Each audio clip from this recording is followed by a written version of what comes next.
जिल्हा परिषदेतील आशा कर्मचारी निवृत्ती वय मर्यादा 65 करा आदी मागण्यांसाठी आयटकच्या वतीने जिल्हा परिषद कार्यालयावर निदर्शन आंदोलन करण्यात आले।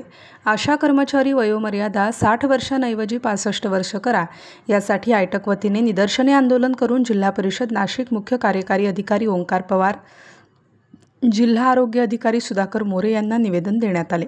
राष्ट्रीय आरोग्य अभियान राज्यात 2007 पासून केंद्र शासनाच्या सूचनांप्रमाणे आशा कार्यक्रमाची अंमलबजावणी सुरू आहे। दिनांक 13 जून 2025 रोजी आयुक्त आरोग्य सेवा अभियान संचालक राष्ट्रीय आरोग्य अभियान पत्रक अन्वये मुद्दा क्रमांक 10 मध्ये आशा स्वयंसेविका वयाचे 60 वर्ष पूर्ण झालेल्या आशा स्वयंसेविकांना कार्यमुक्त करण्यात यावे असे नमूद केले आहे।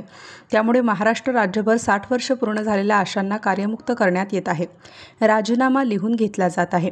राज्यात जुन्या 5000 आशा व 50 पेक्षा अधिक गटप्रवर्तक निवृत्त केले जात आहेत। कोणताही सेवानिवृत्ती लाभ न देता याचा निषेध करण्यात आला। आयटक संलग्न महाराष्ट्र राज्य आरोग्य आशा गटप्रवर्तक संघटनेच्या वतीने वरील निर्णय सूचना रद्द करावी व 65 वर्ष मर्यादा करावी अशी मागणी करण्यात आली। महाराष्ट्रात आशा नियुक्ती झाल्यावर दरमहा फक्त मीटिंग भत्ता मिळत होता। महिनाभर काम करून 500 रुपये सुद्धा मिळत नव्हते। आशा वर्करने 15 ते 18 वर्ष आरोग्याची सेवा दिलेली आहे। आता थोडा मोबदला वाढ झालेली आहे। कोरोना काळात आशाताईंच्या कामाची दखल जागतिक पातळीवर घेतली आहे। आशाताईंच्या अनुभवाचा फायदा राज्याला होईल। यांचे वयोमर्यादा 65 वर्ष सेवानिवृत्तीची करण्याची विनंती देखील करण्यात आली आहे। तसेच आरोग्य विभागात कार्यरत अंशकालीन स्त्री परिचर व गाव पातळीवर कार्यरत अंगणवाडी मदतनीस यांना सेवानिवृत्तीचे वय 65 वर्ष आहे। शासकीय सेवेत सुद्धा वयोमर्यादा वाढवून दिली जात आहे। त्याप्रमाणे अशांना सुद्धा 65 वर्ष करावे। तसेच सेवानिवृत्त करताना अंगणवाडी सेविका मदतनीसप्रमाणे एकरकमी मदत पेन्शन द्यावी अशी मागणी करण्यात आली। जोपर्यंत सेवानिवृत्तीच्या लाभाचा निर्णय होत नाही तोपर्यंत कोणालाही कमी करू नये, सक्तीने राजीनामा लिहून घेऊ नये आणि नवीन आशाताईंची नेमणूक करू नये अशीही मागणी करण्यात आली। महाराष्ट्र शासनाने 2023 मध्ये आशा गटप्रवर्तक ना दीपावली भाऊबीज देऊन असे आश्वासन दिले होते, ते पाळण्यात यावे। दीपावली बोनस द्यावा। तसेच ऑनलाईन कामामुळे अल्पशिक्षित आशाताईंवर कामाचा तणाव निर्माण होत आहे।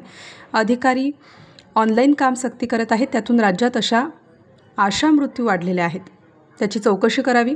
आशांना मोबाईल अथवा टॅब उपलब्ध करून द्या। मोबाईल भत्ता दरमहा 500 रुपये द्या, अन्यथा तीव्र आंदोलन। महाराष्ट्र राज्य आरोग्य खाते आशा गटप्रवर्तक संघटना आयटकच्या वतीने निदर्शने आंदोलन करण्यात येईल असा इशारा यावेळी देण्यात आला।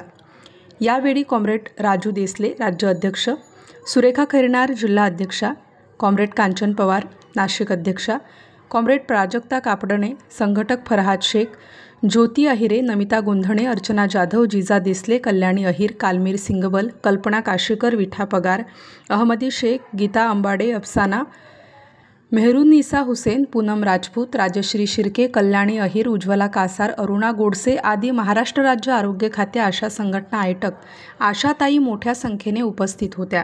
स्टार न्यूजसाठी महेश पाटील, नाशिक।